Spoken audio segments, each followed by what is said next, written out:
বরের কাছ থেকে আলু পুরি বানানো শিখব। রুটির মধ্যে আলু ভর্তা মিশিয়ে বানাতে হবে। বাহ, পুরিগুলো সত্যিই চমৎকার হয়েছে। সাথে থাকছে চালতার আচার। আসসালামু আলাইকুম ভিউয়ার্স, কেমন আছেন সবাই?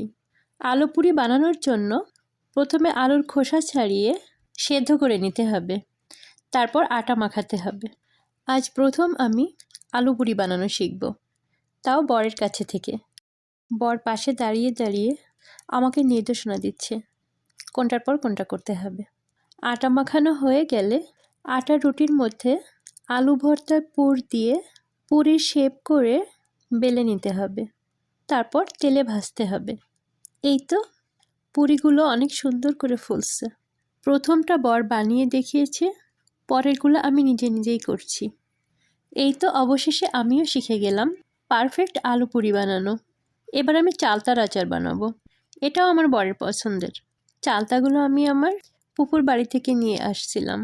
আজ এ পর্যন্তই, দেখা হবে পরের কোনো ভিডিওতে। সে পর্যন্ত সবাই ভালো থাকুন, সুস্থ থাকুন।